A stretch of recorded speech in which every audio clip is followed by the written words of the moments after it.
My name is Harper, and I'm 28 years old. Right now, I'm standing in my luxury penthouse, staring through floor-to-ceiling windows at the city, sprawling beneath me like a glittering carpet of lights. My phone keeps buzzing with messages from family members I haven't heard from in years. They all want invitations to my housewarming party. The irony burns like acid in my throat because these same people skipped my college graduation 6 years ago without a second thought. Funny how $3 million changes everything. Before I tell you how I got here, drop a comment and let me know where you're watching from. Hit that like button if you've ever felt invisible to the people who were supposed to support you, and subscribe because this story is about to take you on a journey from complete rejection to absolute victory. Trust me, you'll want to see how this ends. 6 years ago, I woke up in my tiny dorm room with my heart racing with excitement. It was graduation day, the culmination of 4 years of relentless work, sleepless nights, and sacrifices that nobody in my family seemed to notice or care about. I was the first person in my entire family to graduate from college with a business degree, summa cum laude, and I genuinely believed this would be the day they'd finally see me. I got ready alone in front of my cracked mirror, carefully arranging my cap and gown, my hands trembling as I adjusted the tassel. Every few minutes, I checked my phone, waiting for messages that never came. The silence felt heavy, suffocating, but I kept telling myself they were just running late. Around 8 in the morning, I finally broke down and called my mother, Patrice. She answered on the 5th ring, and I could hear the television blaring in the background. I told her I was getting ready and asked what time they'd be leaving. There was this pause, this terrible moment of dead air, and then she said in this casual, dismissive tone that still echoes in my nightmares, "Oh, honey, your brother Fletcher has a basketball game today. We can't make it." Not "we're so sorry." Not "well, try to make it work." Just a flat statement of fact, like she was telling me they were out of milk. My throat closed up, but I managed to ask if Dad could come without her. She laughed, actually laughed, and said he was already at the dealership because it was a big sales day. I hung up and immediately called my father, Warren, hoping maybe Mom had been wrong, maybe he'd surprise me. He picked up with dealership noise in the background, customer voices, the sound of keys jingling, and when I asked if he was coming, he sighed like I was bothering him. "I'm at work, Harper. Big sales day. You understand, right? We're proud of you, kiddo." Then he was gone. I sat on my bed, staring at my phone, and tried my younger brother Fletcher. He was 17 then, and I thought maybe, just maybe, he'd care enough to answer. The call went straight to voicemail. I didn't leave a message because what was the point? My older sister Gwendolyn was 30 at the time, married with a daughter, and when she finally responded to my text, it was with a breezy explanation that she had brunch plans with her in-laws that had been scheduled for months. Not "I'm sorry." Not "I wish I could be there." Just an excuse delivered with the expectation that I'd understand and not make a fuss. That's when it hit me like a physical blow. Nobody was coming. Not a single person from my family would be there to watch me walk across that stage. I was completely, utterly alone. The ceremony was torture in the purest sense of the word. I sat in that massive auditorium surrounded by hundreds of families, watching parents cry tears of joy, siblings holding up embarrassing signs, grandparents taking endless photos. The air was electric with pride and celebration, and I was drowning in it. My best friend Simone sat several rows away with her own family, and I caught her glancing over at me with this look of pity that made me want to disappear. Every time someone's family erupted in cheers, every time I heard a parent scream their child's name with unrestrained joy, something inside me cracked a little more. When they finally called my name, Harper Whitmore, I walked across that stage to scattered, polite applause from strangers who didn't know me and would forget me before the ceremony ended. No one screamed for me. No one jumped up with excitement. No one's eyes filled with tears of pride. I shook the dean's hand, accepted my diploma, smiled for the official photographer, and returned to my seat feeling more invisible than I'd ever felt in my entire life. After the ceremony, I watched other graduates pose for hundreds of photos with their families, everyone laughing and hugging and crying together. I took exactly 3 photos. One of myself holding my diploma, one of my cap in the air, and one selfie where I tried desperately to look happy. Then I walked to a diner 6 blocks away, still wearing my cap and gown because I didn't want to take them off yet. Didn't want to let go of this day, even though it had been ruined. The waitress who served me was an older woman named Lucille, and when she brought my water, she smiled warmly and said, "Congratulations, sweetheart. Big day. Where's your family?" I lied smoothly, telling her they were coming later, that we had plans for a big celebration dinner. She seemed so happy for me that I couldn't bear to tell her the truth. I ordered a burger and fries, and sat alone in a booth with my diploma propped against the salt shaker like it was a guest at my table. I ate slowly, making the meal last as long as possible, because I had nowhere else to be, no one waiting for me, nothing to rush back to except an empty dorm room. Around 5 in the afternoon, 3 hours after the ceremony ended, my mother finally texted. The message was brief and thoughtless. "Congrats, honey. Fletcher won his game." There were 3 exclamation points, like my brother's high school basketball victory was somehow equivalent to my college graduation. My father sent a money bag emoji followed by, "Proud of you, kiddo," which took him approximately 4 seconds of effort. My sister Gwendolyn didn't respond at all.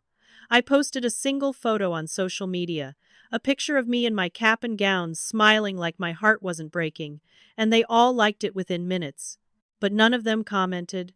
Not one single word acknowledging what I'd accomplished. That night, I sat alone in my dorm room, still wearing my gown, and made myself a promise that would shape the next 6 years of my life. I looked at my business degree, looked at my reflection in the mirror, and whispered, "It'll become so successful they'll regret this day for the rest of their lives." I refused to cry anymore. Every tear I'd shed that day was the last I'd waste on people who didn't deserve them.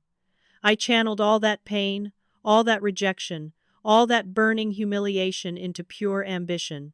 This was my origin story. The moment I stopped being the daughter who desperately sought their approval and became the woman who would prove she never needed it in the first place. 2 weeks after graduation, I moved to the city with everything I owned packed into 2 battered suitcases. I'd landed an entry-level marketing position at a tech startup, one of those companies operating out of a converted warehouse with exposed brick and ping-pong tables that were supposed to make up for the terrible salary. They were paying me $38,000 a year, which sounds like a lot until you're trying to survive in an expensive city where a decent apartment costs half your monthly income. I found a studio in a building that should have been condemned years ago, a place with cockroaches that scattered when I turned on the lights, a heater that only worked when it felt like it, and a bathroom I shared with 3 other tenants who never cleaned up after themselves. The walls were so thin I could hear every conversation, every argument, every intimate moment happening around me. But it was mine, or at least I was paying for it, and I threw myself into work with a desperation that bordered on obsession. I worked 12-hour days minimum, volunteering for every project no matter how tedious or impossible. While my coworkers left at 5 to enjoy their lives, I stayed until 9 or 10, teaching myself skills the company needed, making myself indispensable in ways they couldn't ignore. I survived on ramen noodles and dollar store groceries, creating elaborate meals out of practically nothing because I was determined to save every penny I could. My coworkers would go out for lunch and invite me along, but I'd smile and decline, eating the peanut butter sandwich I'd packed that morning while pretending I wasn't hungry for the restaurant food they brought back, smelling like heaven.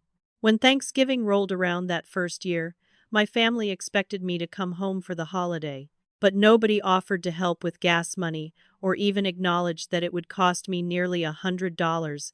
I didn't have to make the trip. So I volunteered to work through Thanksgiving instead, earning time and a half while my coworkers spent the day with families who actually wanted them there.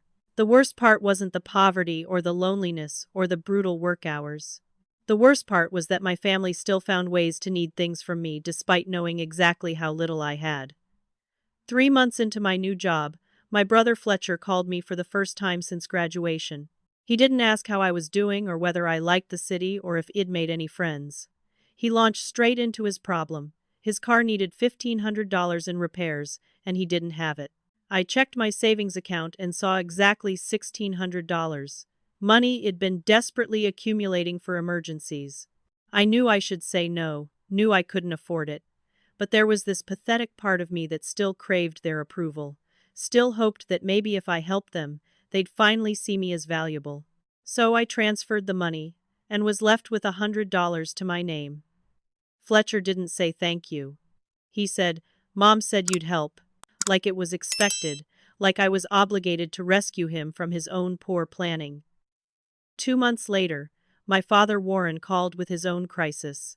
The dealership needed inventory, he explained in that smooth sales voice he used on customers, and he was short on cash flow. Could I loan him some money? When I told him I only made $38,000 a year and barely had anything in savings, he actually scoffed. "You're in the city making big money," he said, dismissing my reality entirely. "We're struggling here, Harper. Family helps family." I sent him $1,000 I absolutely could not spare, putting it on a credit card I was supposed to be paying down. He promised to pay me back within 2 months. That was 6 years ago, and I'm still waiting. Then my sister Gwendolyn called asking me to buy an expensive birthday gift for her daughter, my niece, specifying the exact toy she wanted that cost $270. When I hesitated, Gwendolyn sighed dramatically and said, "Never mind, I'll just tell her Aunt Harper couldn't make it happen." The guilt crushed me, so I bought the toy and went deeper into credit card debt, a spiral that would take me years to escape. The breaking point came during my second year at the startup. I'd been working on this innovative social media campaign for months, developing a strategy that I knew in my bones would revolutionize how the company approached marketing. I'd put together a comprehensive presentation, complete with data projections and creative concepts that were genuinely brilliant. My boss, Douglas, a middle-aged man with a receding hairline and an oversized ego, scheduled a meeting to review my proposal. I walked him through everything, watched his eyes light up with recognition of what this could do for the company. He praised my work, told me it was exactly the kind of innovative thinking they needed. Then, 2 weeks later, Douglas presented my entire campaign to the executive team as his own idea. He changed maybe 3 slides, tweaked some wording, but it was fundamentally my work wearing his name. The campaign launched and went completely viral, exactly as I'd predicted. Company revenue jumped 42% in a single quarter, an unprecedented surge that had investors throwing money at us. Douglas received a promotion and a $50,000 bonus. I received absolutely nothing, not even acknowledgement that I'd contributed to the project. I confronted him in his shiny new office with its view of the city I was barely surviving in. I asked him directly why he'd stolen my work, why he'd presented it as his own. Douglas leaned back in his expensive leather chair, the kind I'd never be able to afford, and looked at me with something between pity and contempt. "You're junior level, Harper. This is how business works. You do the work.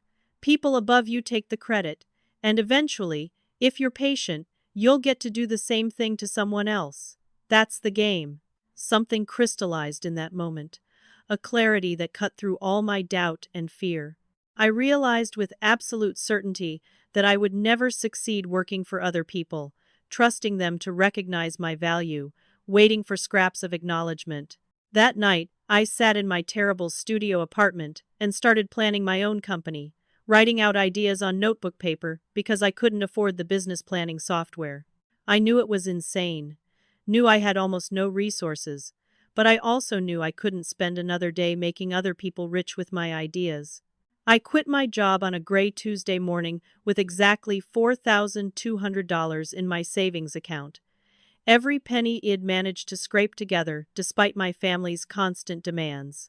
My coworkers thought I'd lost my mind, and honestly, maybe I had. But I was tired of being invisible, tired of watching mediocre men take credit for my brilliance, tired of living small when I knew I was capable of extraordinary things. When I told my family I was starting my own business, their reactions ranged from dismissive to outright hostile. My mother Patrice called me that evening, her voice sharp with disapproval, demanding to know why I would throw away a stable job. "You had a paycheck, Harper. You had health insurance. Why would you risk all that?" She made it sound like I was choosing to be homeless, rather than choosing to bet on myself. My father Warren was even worse, telling me flatly that he didn't raise me to be irresponsible, as if taking control of my own destiny was somehow a character flaw. My sister Gwendolyn sent a long text message predicting my failure with what seemed like genuine glee. "You'll come crawling back in 6 months," she wrote. "The real world doesn't care how smart you think you are. You need experience and connections, and you have neither. Don't come asking us for money when this fantasy collapses." My brother Fletcher didn't even bother responding to the news, which somehow hurt more than the active criticism. Their lack of faith should have crushed me, should have sent me running back to the safety of employment, but instead, it fueled me with a rage so pure it felt like jet fuel in my veins. I rented a desk in a co-working space for $300 a month, set up my laptop, and started building a social media management platform that would eventually change my entire life. I worked 16-hour days, surviving on coffee that I made increasingly weaker as my budget dwindled, eating the same meal of rice and beans for weeks at a time because it was the cheapest way to stay functional. I maxed out 3 credit cards to cover the initial development costs, hiring freelance programmers in other countries where I could afford their rates, learning to code myself through free online tutorials when I couldn't pay anyone else to do it. Those first 4 months were the hardest of my life, harder than anything I'd experienced before because I was completely alone in a way that felt existential. Every day I woke up terrified that I'd made a catastrophic mistake, that my family was right, that I'd destroyed my life chasing an impossible dream. But then, in month 5, something shifted. A local boutique clothing store owner named Marlene found me through a mutual connection and asked if I could help with her social media presence. She was paying me $800, which was barely anything. But it was my first client, my first validation that someone believed in what I was offering. I poured everything into Marlene's account, creating a content strategy that highlighted her unique inventory while building a narrative around supporting local businesses. Within 2 months, her online sales had tripled, and she was getting customers who'd driven from neighboring cities because they'd seen her posts. Marlene was thrilled, and more importantly, she started referring me to other small business owners in her network. Suddenly I had 5 clients, then 8, then 12. I hired Simone, my best friend from college, who'd been stuck in a terrible retail job, as my first official employee. We worked from my apartment, which by this point I'd upgraded to a slightly less terrible 1-bedroom, and built systems and processes that would eventually scale to hundreds of clients. My first year in business, I brought in $68,000 in revenue. That sounds impressive, until you realize I paid myself minimum wage and reinvested every other penny into the company, into better software, into contract workers, into the foundation of what would become my empire. Year 2 was when things started to accelerate. I landed a medium-sized restaurant chain as a client, 15 locations across 3 states, and I created this viral campaign featuring local food bloggers that felt authentic and exciting rather than corporate and sterile. The chain's revenue increased 37% in a single quarter, and suddenly I wasn't just some desperate freelancer anymore. I was someone who delivered results that transformed businesses. My company grew to 8 employees, and we moved into a small office space that felt like a palace compared to where WED started. Revenue that year hit $412,000, and for the first time since quitting my job, I could breathe without feeling like I was drowning. I paid off all my credit card debt, every penny of the money I'd borrowed to survive and build, and the feeling of financial freedom was more intoxicating than any drug. Year 3 was my breakthrough year, the year that changed everything. A Fortune 500 company, a national retail brand that everyone in America knew, hired my firm to overhaul their digital presence. They'd been losing market share to competitors with better social media strategies, and they were willing to take a chance on my growing reputation. I created a campaign that won industry awards, that got written up in marketing magazines, that became a case study in business schools. Harper Whitmore was suddenly a name that mattered. My company exploded to 30 employees, all of whom I treated with the respect I'd never received as a junior employee. Revenue hit $2.1 million, and I finally started paying myself a real salary, $200,000 a year, which felt like an obscene amount of money to someone who'd survived on ramen for years. I bought my first car, nothing fancy, just a reliable used sedan, and moved into a decent one-bedroom apartment in a building with actual heat and no cockroaches. I still shopped at budget grocery stores out of habit, still felt a spike of anxiety every time I spent money, but I was building something real and permanent and mine. The Business Insider article changed everything in ways I couldn't have predicted. They featured me in their 30 Under 30 Marketing Mavericks issue, complete with a professional photo shoot and a 2-page spread detailing my journey from corporate employee to successful entrepreneur. The article went live on a Tuesday morning, and within 3 hours, my phone started exploding with notifications. My mother Patrice called first, her voice bright and excited in a way I hadn't heard directed at me in years. "Honey, I just saw your article. We're so proud of you. Everyone at church has been asking about you." I stood in my office, staring out the window at the city, and felt this wave of bitter anger wash over me. I asked her quietly where this pride had been 6 years ago when Id needed it most. She got defensive immediately, her tone shifting to hurt and accusatory. "Don't be like that, Harper. We've always supported you. Just because we couldn't make it to one event doesn't mean we weren't proud." My father Warren called 20 minutes later, his salesman voice on full display. "My daughter, the entrepreneur? I always knew you had it in you, kiddo. I've been telling everyone at the dealership about your success." I actually laughed, a sharp, humorless sound that made my assistant look up in concern. I reminded him that Head called me irresponsible when I quit my job, that Head predicted I'd fail spectacularly. He didn't miss a beat, pivoting smoothly like he was negotiating a car sale. "You're twisting my words, Harper. I was just concerned about you taking risks without a safety net. That's what parents do. We worry." He said it like it was reasonable, like rewriting history was just part of normal family dynamics. My sister Gwendolyn sent a flurry of texts, each one more enthusiastic than the last.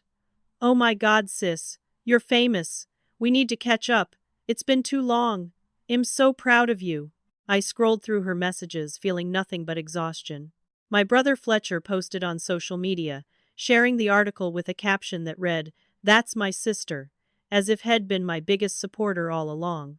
I didn't respond to any of them immediately, but they kept coming, kept reaching out like we had some close relationship they were maintaining, rather than a years-long pattern of neglect punctuated by financial demands. 2 weeks after the article published, my father called with what he described as an incredible business opportunity. The dealership needed to expand, he explained, and he needed $50,000 to secure the inventory for a new location. "Family helps family, Harper. This is a sure thing. You'll get your money back with interest." I reminded him about the $1,000 Head borrowed 3 years earlier and never repaid. The silence on the other end of the line was heavy before he responded with barely controlled anger. "I can't believe you're keeping score with your own father. That's what money does to people. It makes them cold." My mother called next, and this time she was crying, her voice breaking as she explained that their house needed major repairs. "The roof was leaking," she said, "and they needed $30,000 to fix it before the whole structure was compromised. We could get sick from mold, Harper. Don't you care about your parents' health? You have all this money now. Surely you can help us."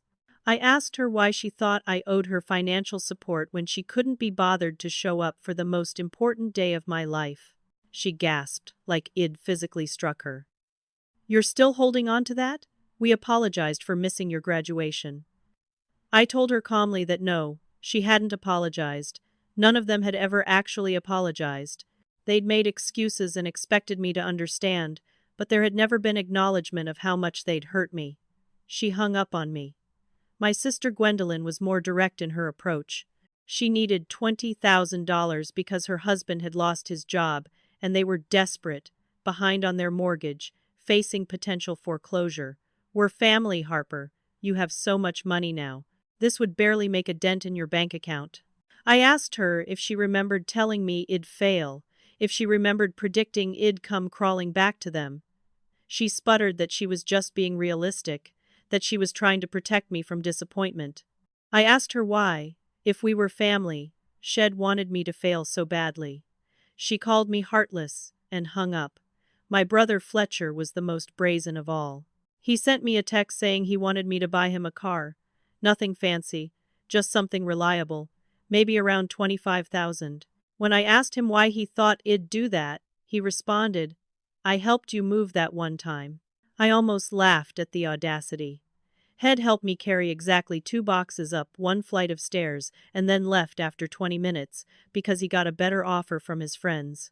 I sat in my office with Simone after the family blitz had finally quieted down, and I told her everything, all the years of being overlooked and used and dismissed. She listened without interrupting, and when I finished, she said something that cut through all my confusion. "They only care now that you're successful, Harper. That's not love. That's opportunism." She was right, and I knew it in my bones. But there was still this small, wounded part of me that wanted their approval, that wanted to believe they actually cared about me as a person, rather than as a source of money. I made a decision that day that would define the next phase of my relationship with my family. I called each of them individually and told them no. No money, no loans, no gifts. I explained that I'd spent years being invisible to them, and now that I'd achieved success without their support, they didn't get to benefit from it. Their reactions were uniformly angry and accusatory. My mother told me that money had changed me, that I wasn't the daughter she'd raised. I told her that the daughter she'd raised had sat alone at her graduation while her mother chose a basketball game over her. I hung up and blocked all their numbers because I needed peace more than I needed their toxic version of family. By year 5 of running my company, WED reached a valuation of $12 million. My firm managed social media for over 200 clients, employed 65 people, and had become known as one of the most innovative marketing companies in the industry. I was paying myself $400,000 a year and finally felt secure enough to think about buying property, about putting down real roots in the city that had tested me so thoroughly. I hired a real estate agent named Vivian, a sophisticated woman in her 50s who understood exactly what I was looking for even when I couldn't articulate it myself.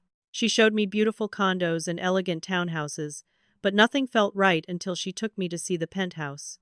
The building was a glass tower in the heart of downtown, modern and sleek, the kind of place I'd walked past for years, never imagining I'd ever be inside. Vivian led me to a private elevator that required a key, and we rode to the top floor in silence while my heart hammered in my chest. The elevator doors opened directly into the penthouse, and I stepped into a space that took my breath away. The entire western wall was floor-to-ceiling windows, offering a panoramic view of the city, the skyline stretching out like something from a dream. The space was 3 bedrooms, 3 bathrooms, 2,100 square feet of possibility. The kitchen had marble countertops and professional-grade appliances, the kind of setup that made you want to learn to cook just to do it justice. The master suite was larger than my first apartment had been, with a spa bathroom featuring a soaking tub positioned to look out over the city. But it was the rooftop terrace that sold me completely. Private outdoor space with an infinity pool, built-in seating, and views that made you feel like you owned the entire world. Vivian watched me walk through the space, my fingers trailing along the walls, my reflection catching in the windows. "You can see the entire city from here," she said softly. "This is a crown jewel property.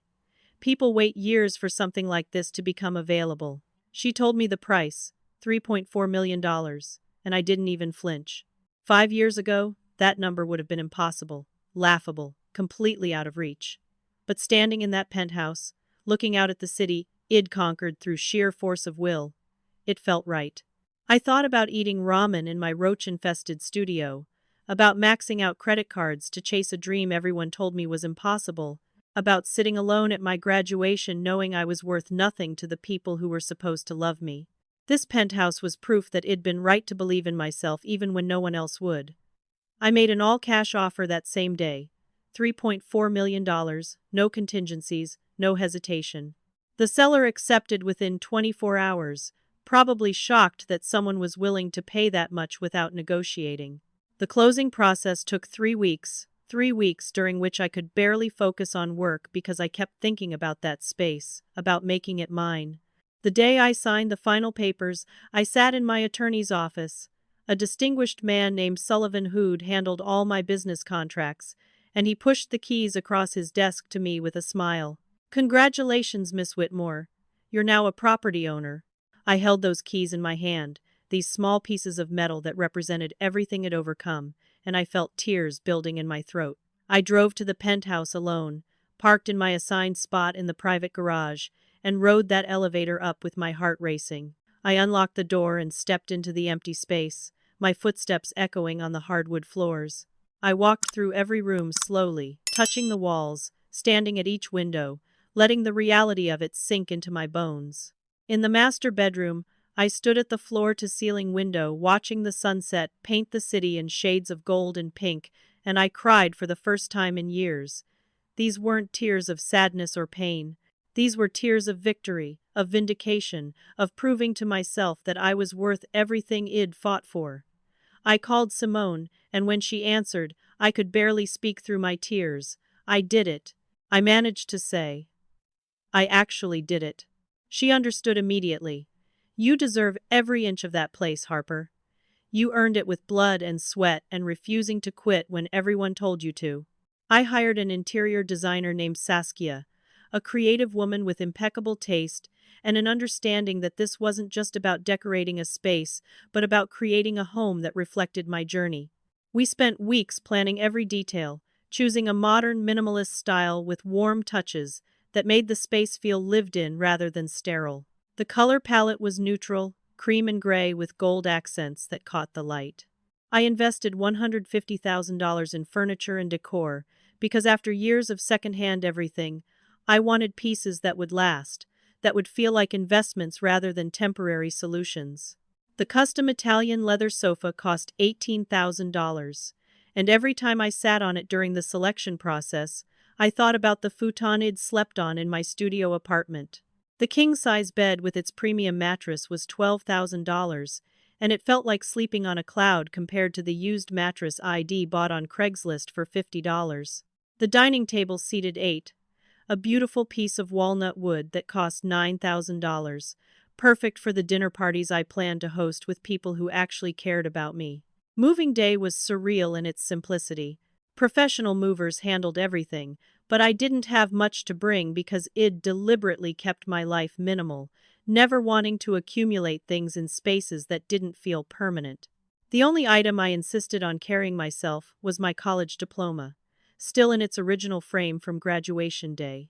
I hung it in my home office, a beautiful room with built-in shelves and a view of the city, where it would remind me every day why I'd fought so hard to build this life. My first night in the penthouse. I ordered pizza because I was too exhausted to cook, and I ate it on my private terrace, sitting on my expensive outdoor furniture, looking out at the city lights that stretched to the horizon. I thought about that diner 6 years ago, about eating alone in my cap and gown while pretending everything was fine. The distance between that moment and this one felt impossible, like I'd lived multiple lifetimes in the span of 6 years. I posted a single photo on social media, just the view from my terrace with a caption that read, "New Chapter." Within minutes, the likes and comments started rolling in, people I'd worked with, clients I'd helped, friends who'd supported me along the way. But I wasn't posting for them. I was posting for the girl who'd sat alone at her graduation. This was her vindication. What I didn't anticipate was how much attention that single post would generate. By the next morning, the photo had been shared dozens of times, picked up by a real estate blog that specialized in luxury properties, and suddenly people were asking questions. Where was this? How could someone my age afford this? What did I do for a living? A local news outlet wrote an article titled, "Young Entrepreneur Buys $3 Million Penthouse," complete with details about my company and my rise from struggling employee to successful business owner. The article was shared thousands of times across social media platforms, and my follower count jumped from 800 to 15,000, practically overnight. Interview requests flooded my business email, podcasts and magazines and news programs, all wanting to hear my story, to understand how someone without family, money, or connections had managed to achieve this level of success. I decided to lean into it, to share my story authentically rather than pretending it had some easy path. I posted photos comparing my old studio apartment, with its peeling paint and broken fixtures, to my new penthouse. I wrote captions about eating ramen for months, about maxing out credit cards to chase a dream, about being told I'd fail by everyone, including my own family. One post in particular went viral beyond anything I could have imagined. I wrote, 6 years ago, I graduated college alone. Nobody from my family came. Today, I own my dream home. This is what perseverance looks like when you refuse to let other people define your worth. That post got 38,000 likes and was shared across every platform. People responded with their own stories of being overlooked, of achieving success, despite family members who had predicted their failure. It accidentally tapped into something universal, this experience of being underestimated and then proving everyone wrong. The attention brought more business opportunities, speaking engagements at conferences, features in business publications, but it also brought unwanted attention from the people it'd been trying to escape. My mother, Patrice, saw the article shared in a local Facebook group, the kind of place where everyone knew everyone. Elsa's business and gossip spread like wildfire. Shed blocked my number months ago when Id refused to give her money, but now she was desperate to reconnect. She created a new Facebook account, a transparent attempt to circumvent my boundaries, and messaged me through my business page. Honey, we need to talk. I saw your beautiful home. I'm so sorry we've been out of touch. Let's fix this. Family is forever. I stared at that message for a long time, feeling nothing but exhaustion. There was no acknowledgement of why we were out of touch, no real apology, just this expectation that I'd welcome her back into my life, now that I had something she wanted access to. My father, Warren, took a more direct approach, emailing my business email address with the subject line, "We need to talk." His message was longer, more manipulative in its construction. He wrote about how devastated my mother was that I'd blocked them, how family was supposed to stick together through hard times, how he couldn't believe I was holding grudges over ancient history. "Your mother cries every day," he wrote, deploying guilt like a weapon. "She doesn't understand why you've cut her out of your life. We made one mistake years ago, and you're punishing us forever. That's not the daughter we raised." I almost responded, almost explained for the 100th time that it wasn't one mistake, but a lifetime of being invisible, but I stopped myself. They'd never understand, because they didn't want to understand. My sister Gwendolyn went the public route, commenting on my viral post with enthusiasm that felt performative and desperate. "So proud of my baby sister. Always knew you'd do amazing things. Love you so much." The comment got hundreds of likes from people who didn't know our history, who thought this was a supportive family member celebrating my success. My brother Fletcher shared the article about my penthouse to his own social media, with a caption that made me want to scream. "My sister is killing it! Always knew she'd make it big. Family goals." I showed it to Simone, and she shook her head in disgust. "They're trying to publicly claim you now. It's all performative. All about making themselves look good rather than actually supporting you." My business partner Desmond, a brilliant man I'd hired 2 years earlier to help scale the company, advised me to maintain my silence. "Don't engage," he said. "Your silence speaks volumes. If you respond, you give them ammunition, you open a door they'll try to wedge themselves through." So I blocked Gwendolyn and Fletcher on every platform I could think of, creating distance that felt both necessary and painful. But my family wasn't done trying to reach me. They started going through extended relatives, people I barely knew, trying to use them as intermediaries to guilt me into reconciliation. My Aunt Corinne, my mother's younger sister who I'd maybe seen a dozen times in my entire life, called my business line and somehow got transferred through to me. "Your mother is heartbroken, Harper. She doesn't understand why you're being so cruel. Can't you forgive her? She's family." I asked Aunt Corinne a simple question. Had she attended my graduation 6 years ago? There was silence on the other end before she admitted she hadn't, that Shed had to work that day. "Exactly," I told her. "No one cared enough to show up then. I don't need anyone now." My cousin Bryn, who had been close with as children before life pulled us in different directions, messaged me through LinkedIn with a heartfelt plea. "Your family misses you, Harper. I know they made mistakes, but they love you. Can't you give them another chance?" I responded honestly, telling her that love was supposed to show up, was supposed to be present during the hard times, not just arrive when success made you valuable. The worst part was hearing through Aunt Corinne what my family was saying about me behind closed doors. Apparently, I'd become the villain in their version of events, the ungrateful daughter who'd been corrupted by money and success. My mother was telling everyone who'd listen that money had changed me, that I'd become cold and heartless, that she didn't recognize the person I'd become. My father was painting himself as the victim, the loving father whose daughter had abandoned him after he'd sacrificed everything to give her a good life. The narrative they were constructing bore no resemblance to reality, but it was easier for them to rewrite history than to confront their own failures. I heard all of this and felt the familiar ache of wanting their approval, of wishing they could just be the parents I'd needed them to be.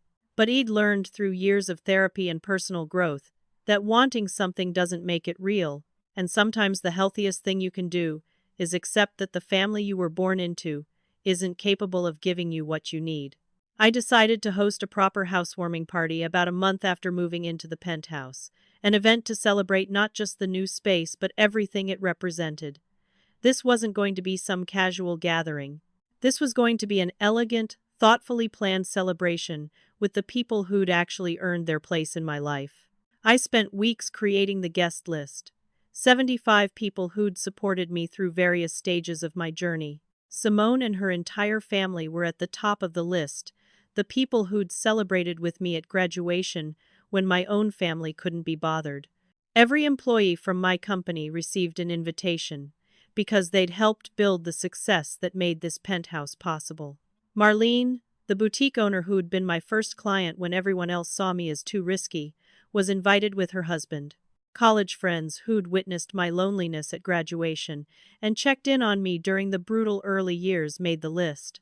Early clients who'd taken chances on my startup, mentors who'd offered guidance without expecting anything in return, business associates who'd treated me with respect when I was nobody, they all received beautifully designed invitations. What I specifically did not do was invite anyone from my family, not my mother or father, not my siblings, not the extended relatives who'd suddenly remembered I existed once I became successful.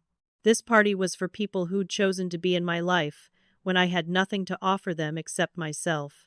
I hired a professional catering company, a bartender who specialized in craft cocktails, and a photographer to capture the evening because I wanted to remember this moment. I wanted physical proof that I'd built a community of people who actually valued me. The event was planned for a Saturday evening, and I sent out invitations 3 weeks in advance, elegant cards with embossed lettering that felt substantial in your hand. Every detail mattered because this wasn't just a party. This was a statement about who I'd become and who I'd chosen to bring along on this journey. Unfortunately, social media had other plans for my carefully curated event. One of my employees posted something excited about the upcoming party, tagging the company and mentioning the penthouse location in a way that made it public knowledge. My sister Gwendolyn saw it within hours and immediately called my mother in a panic. I found this out later through Aunt Corinne, who seemed to take some perverse pleasure in keeping me updated on family drama despite my requests that she stop. Apparently, Gwendolyn had been outraged that Harper was throwing this massive party and hadn't invited her own family. My mother was devastated, my father was furious, and Fletcher felt disrespected. They held an emergency family meeting, gathered in my parents' living room to strategize about how to handle this rejection. My mother, according to Corinne, was crying and asking how I could be so cruel, how I could exclude my own family from such an important celebration. My father was convinced this was some kind of power play, me flexing my success to hurt them deliberately. They made a decision that night that would lead to the most dramatic confrontation of my entire life. They decided to show up uninvited, to arrive as a united family front that I wouldn't be able to turn away without causing a scene in front of my guests. My mother was convinced that once I saw them, once I saw how much effort they'd made, it'd break down and welcome them in. That we'd have some tearful reunion that would fix everything. They bought an expensive bottle of champagne, $200 they spent specifically to bring as a peace offering. They all dressed in their best clothes, treating this like it was a formal event rather than a home invasion. The day of my party, they climbed into my father's car together and drove to the city, rehearsing their speeches, planning their approach like they were staging an intervention.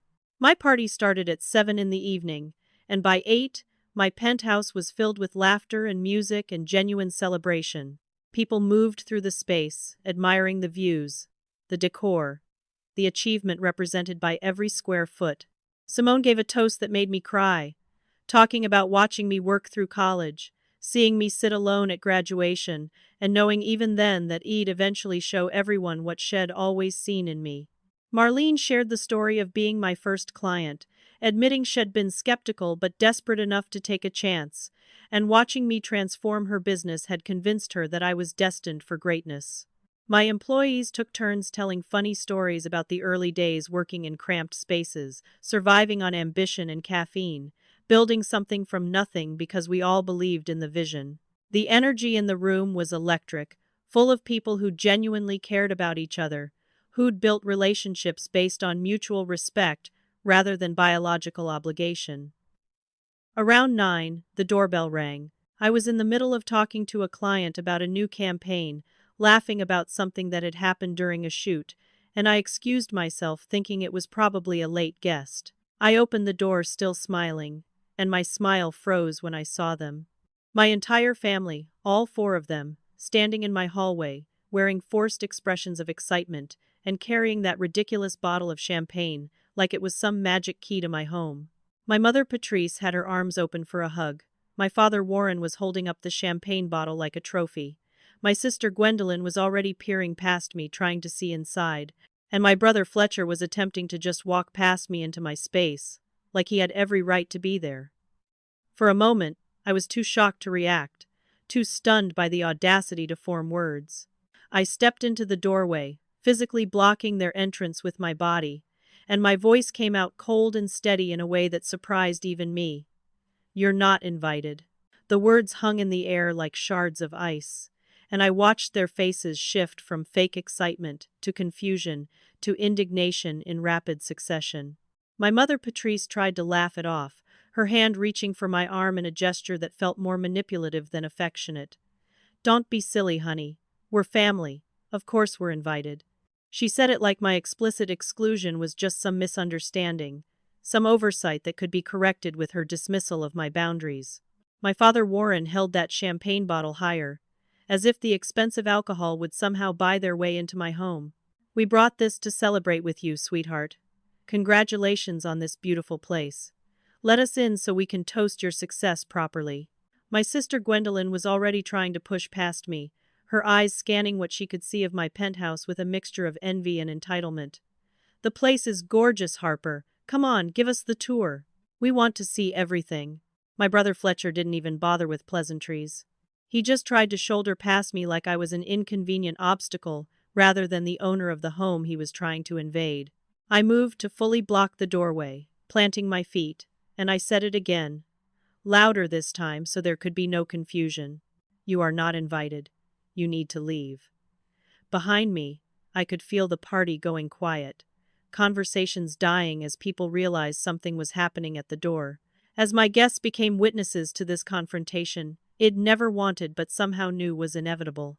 My father's face darkened with anger, the genial mask slipping to reveal the controlling man underneath.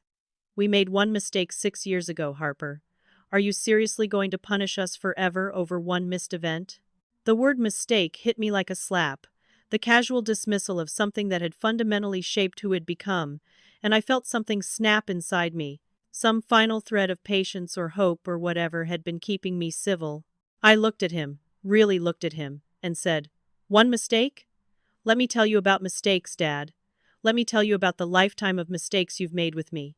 I felt Simone appear at my shoulder, her presence supportive without being intrusive, and I drew strength from knowing I wasn't alone this time. My voice got louder, clearer, carrying into my penthouse where my real family, my chosen family, had gone completely silent to hear this. "You want to come to my party? You want to celebrate with me? Let me tell you about parties." 6 years ago, I walked across a stage alone to receive my college diploma. That was supposed to be my party, my celebration, the day my family showed up to acknowledge 4 years of brutal work and sacrifice. Where were you? My mother tried to interrupt, tried to offer the same tired excuse about Fletcher's basketball game, but I talked right over her, my words gathering momentum and power. A high school basketball game was more important than my college graduation. That's what you told me with your absence. The message was received loud and clear. I didn't matter. My achievements didn't matter. I wasn't worth rearranging your schedule for. My father Warren tried to defend himself, claiming they'd told me they were proud, that they'd sent congratulations, but I cut him off with a bitter laugh. You sent a money bag emoji, Dad. That was your pride. 4 seconds of effort.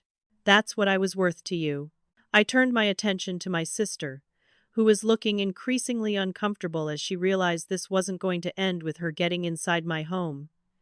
And you, Gwendolyn, you had brunch with in-laws you see every single week. You couldn't reschedule brunch, but you expect me to welcome you into my home now? You never apologized. None of you ever apologized for missing that day or for making me feel like nothing. My brother Fletcher tried to minimize it, calling it just one day, and I felt rage surge through me so powerful it was almost physical. It was the day, I said, my voice shaking now with the weight of 6 years of suppressed pain. It was the most important day of my life at that point. I was the first person in our entire family to graduate from college. I graduated summa cum laude. I had worked myself to exhaustion for 4 years, and I needed you there. I needed to know that someone in my family gave a damn about what I'd accomplished. I felt tears building but refused to let them fall, refused to give them the satisfaction of seeing me break. I sat in that auditorium surrounded by families. I watched fathers cry tears of pride for their daughters. I watched mothers take hundreds of photos, siblings hold up embarrassing signs. I had no one. I was completely, utterly alone.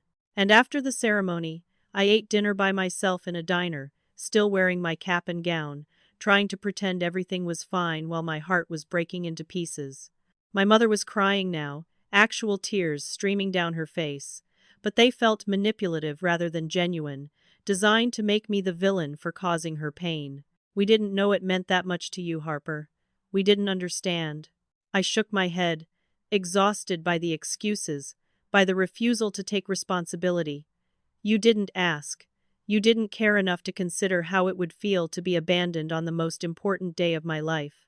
And for the next 5 years, you ignored me unless you needed money.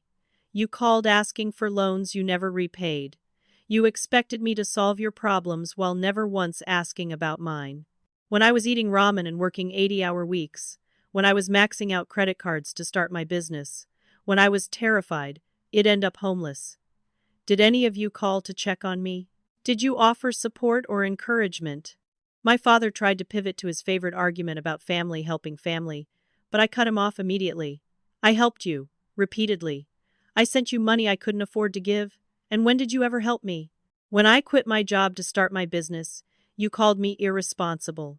You predicted I'd fail. You told me I was throwing my life away. Those were your words of support. Behind me, I heard one of my guests, Marlene I think, call out asking if I needed them to call security. The party had become a courtroom, and my family was being tried in front of 75 witnesses who'd heard enough to understand exactly who these people were and what they'd done. My mother turned her attention to my guests, her embarrassment making her angry. This is a private family matter. You people don't understand the full story. Desmond, my business partner, stepped forward to stand with Simone and me. You made it public by showing up uninvited to someone's home. We understand enough. One of my employees, a young woman named Petra who'd been with me since the early days, spoke up with conviction that made me want to cry. We're Harper's family now. The family that actually showed up. Several of my guests nodded in agreement, and I saw my mother's face flush with humiliation as she realized she'd lost control of this narrative, that she couldn't paint herself as the victim when there were this many witnesses to her behavior. My father tried one last time to assert dominance, his voice rising with indignation. You're turning these people against your own blood? What kind of daughter does that? I met his eyes steadily, and my voice was calm when I responded. I'm not turning anyone against you. I'm simply telling the truth. The truth is that you abandoned me when I needed you, used me when it was convenient, and now expect me to welcome you back because my success makes me worth your attention. my sister Gwendolyn appealed to the crowd, her voice taking on this wheedling quality. You don't understand. You don't know the whole story. Family is complicated. But my college friend Marcus, who'd been at my graduation, who'd watched me sit alone, shouted back at her. I was at her graduation. I saw her sit alone while families celebrated all around her. I know enough of the story to understand you failed her when it mattered most. The support from my guests, from the people who'd actually earned their place in my life, gave me the strength to continue, to finish what needed to be said. I need you to understand something, I said, my voice carrying clear and strong despite the tears I was still refusing to shed. This penthouse, this party, this entire life I've built, I created it without you. Every single brick of success was laid by me while you watched from the sidelines, offering criticism instead of support, demanding money instead of giving encouragement. Now you want to celebrate? Now you want family photos in my beautiful home? Now you want to bask in reflected glory and tell people about your successful daughter. I paused, letting the questions hang in the air, watching their faces shift between shame and defensiveness. The answer is no. You don't get to show up now that it's convenient. You don't get to claim credit for success you did nothing to support. You don't get access to me just because I'm finally worth something in your eyes. My mother Patrice was fully crying now, her mascara running, and she asked the question I knew was coming. So you're just cutting us out? Forever? We're your family, Harper? You can't just throw that away. I felt exhausted by her inability to grasp what she'd thrown away years ago, what she'd never valued enough to hold on to.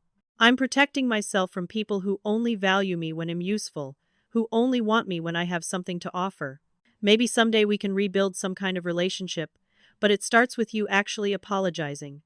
Not I'm sorry you're upset, not I'm sorry you misunderstood, but I'm sorry I missed your graduation, and I'm sorry that I made you feel worthless, and I'm sorry for every time I've dismissed your pain and used you for money. Until you can offer a real apology and demonstrate actual change, I need you to leave my home. My father made one final attempt to salvage his dignity, threatening me with vague consequences. You'll regret this decision, Harper. Family is forever, and you're burning bridges you can't rebuild. But his threats held no power anymore because I'd already survived the worst thing they could do to me, which was making me feel invisible. The only thing I regret, I told him quietly, is spending so many years trying to earn love that was always conditional, trying to be good enough for people who moved the goalposts every time I got close.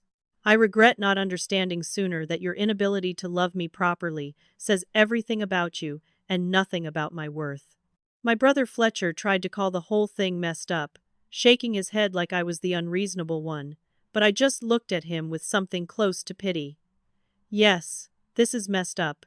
It's incredibly messed up. But it started long before today, Fletcher. It started with 1,000 tiny abandonments that built up to this moment. Building security arrived then. 2 men in professional uniforms who'd clearly been called by one of my guests, or maybe by my doorman, who'd noticed the disturbance. The head of security, a competent man named Roland, approached my door with concern. Is there a problem, Miss Whitmore? Do you need assistance? I looked at my family, gave them one last chance to leave with whatever dignity they had remaining. These people are leaving. They're not invited to my home, and I've asked them multiple times to go. Roland nodded professionally and positioned himself between me and my family, making it clear they had no choice now. My family had to retreat, had to walk away from my door empty-handed, except for that stupid champagne bottle my father eventually set down in the hallway, like an abandoned offering to a god who'd stopped listening to prayers. I watched them walk toward the elevator, my mother looking back over her shoulder like she expected me to change my mind, call them back, apologize for embarrassing them. But I just stood there, Simone's hand on my shoulder, Desmond standing supportive on my other side, and I watched until the elevator doors closed on their retreating figures. Then I closed my own door, leaned against it with my hands shaking, and waited for the emotional collapse I was sure would come. Instead, the party erupted into applause. My guests, these people who'd chosen to be in my life, who'd supported me through the struggles, burst into genuine applause for the boundary I'd just set, for the stand I'd just taken. The sound washed over me like a benediction, like absolution for any guilt I might have felt about rejecting my blood family. Simone pulled me into a fierce hug while people applauded, and she whispered in my ear words I desperately needed to hear. That was the bravest thing I've ever witnessed. You stood up for yourself. You told your truth. I am so incredibly proud of you. Marlene appeared with a glass of wine, pressing it into my trembling hands. You set a boundary that needed to be set. That takes more strength than most people ever manage. Desmond squeezed my shoulder and said something that helped more than he probably realized. You're allowed to protect yourself, Harper. Even from family. Especially from family who treat you like a resource rather than a person.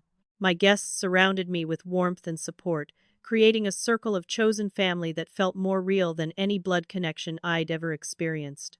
Someone turned the music back on, and gradually the party resumed.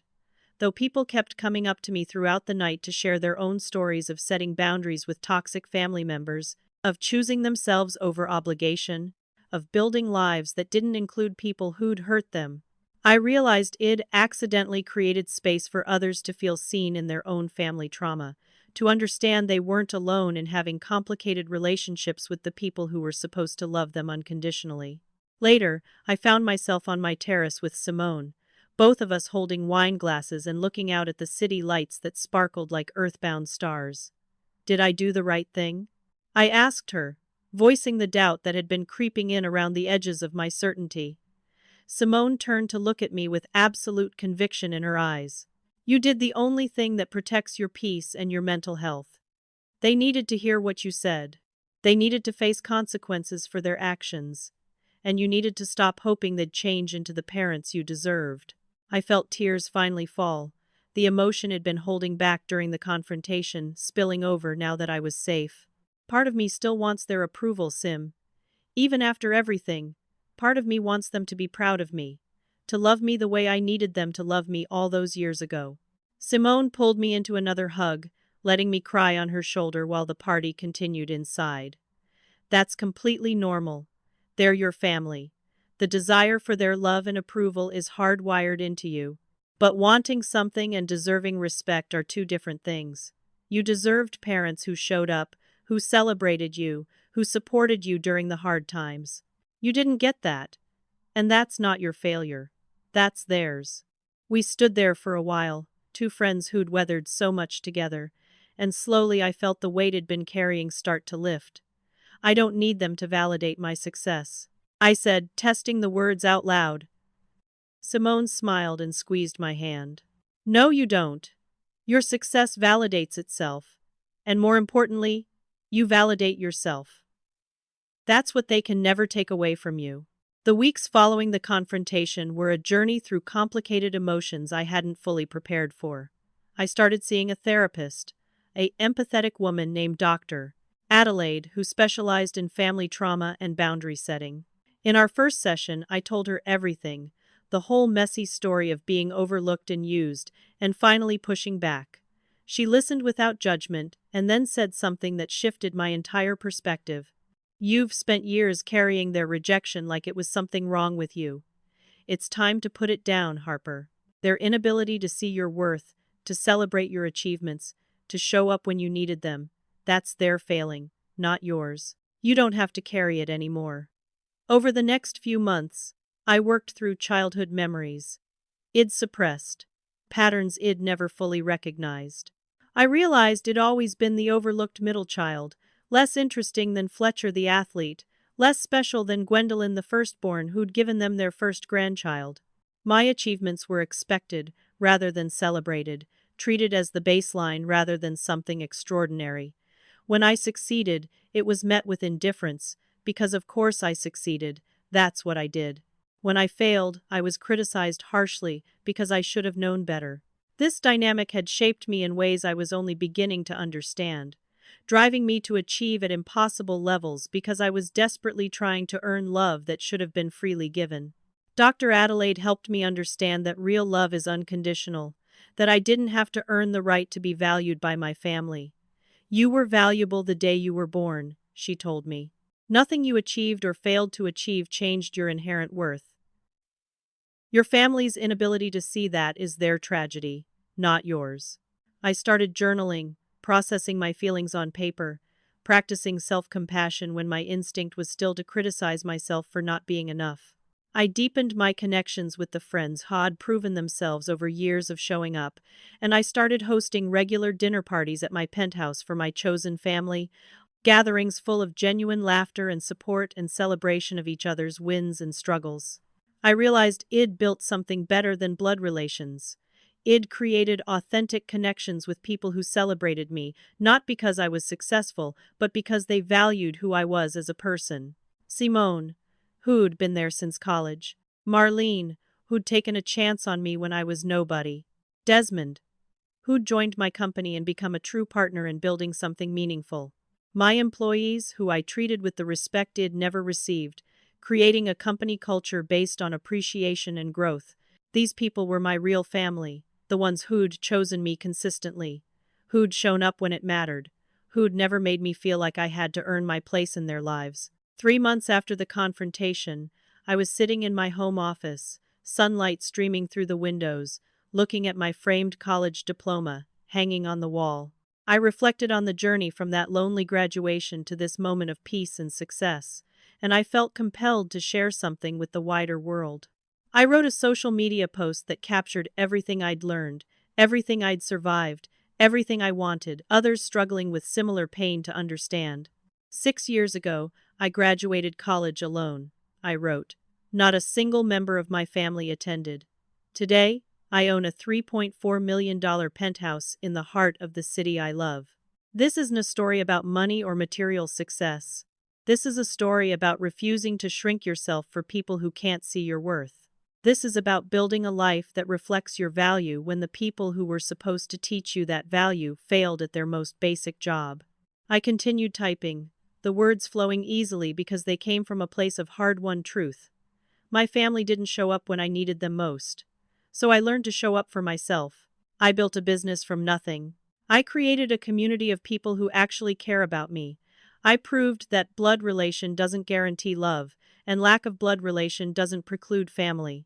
To anyone out there feeling unseen, feeling undervalued, feeling like you're not enough for the people who are supposed to love you unconditionally, your worth isn't determined by who shows up for you.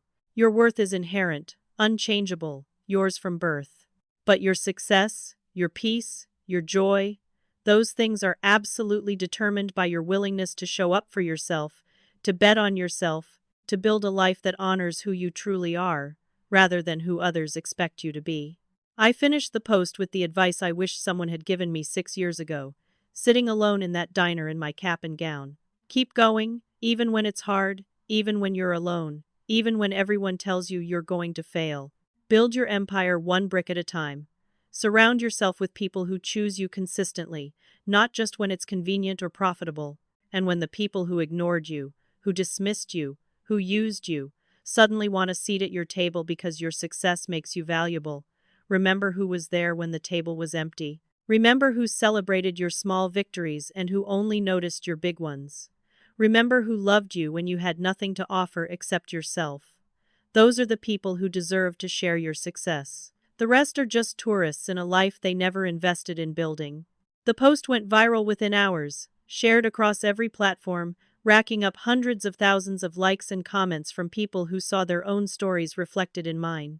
My phone exploded with messages from strangers thanking me for putting words to pain they'd never been able to articulate, for giving them permission to set boundaries with toxic family members, for showing them that choosing yourself isn't selfish, it's survival. Media outlets reached out for interviews. Other entrepreneurs asked me to speak at events. And suddenly, I wasn't just successful in business. I was becoming a voice for people who'd been overlooked and undervalued by the people who were supposed to love them most. But more important than the viral post or the media attention or the speaking opportunities was the peace I finally felt. I closed my laptop and walked to my terrace, stepping out into the evening air with the city sprawling beneath me in all its chaotic beauty. The lights were starting to come on as dusk settled over the skyline, and I stood there feeling something I hadn't felt in years, complete and total peace with who I'd become and the choices I'd made. I didn't need my family's approval anymore. I didn't need them to acknowledge my achievements or apologize for their failures or change into the people it needed them to be. I had everything I needed right here, in this space I'd earned, surrounded by people I'd chosen, living a life that reflected my values and my vision, rather than their expectations. I smiled as I looked out at the city I'd conquered through sheer determination and refusal to give up. I was finally home, not just in the physical space of my penthouse, but in myself. I'd become the woman who showed up for that lonely girl at graduation, who validated her pain, who proved she was worth fighting for even when no one else would fight for her. And that, more than any penthouse or business success or viral social media post, was the real victory. I'd saved myself, built myself, became myself, all without the people who were supposed to help me do those things. I was enough, all by myself, and I always had been. So here's my question for you. Have you ever had to set a difficult boundary with someone who was supposed to love you unconditionally? How did it feel to choose yourself over their expectations? Drop your story in the comments because I'd love to hear how you've handled similar situations, and I know others watching would benefit from knowing they're not alone in these struggles. If this story resonated with you, hit that like button so I know to share more authentic content about building success despite difficult circumstances. And definitely subscribe, because I'll be sharing more about my journey, about the lessons I've learned building a multi-million-dollar company, and about creating a life that's truly yours, rather than one shaped by other people's limitations. Share this with someone who needs to hear that it's okay to outgrow people, even family, who refuse to grow with you. Thank you for being here, for listening to my story, for being part of this community we're building together. Your support means more than you know. Remember, you are valuable exactly as you are, and anyone who can't see that doesn't deserve access to the incredible life you're building. Now go show the world what you're made of, and I'll see you in the next video. Take care of yourselves, protect your peace, and never apologize for becoming the person you were always meant to be.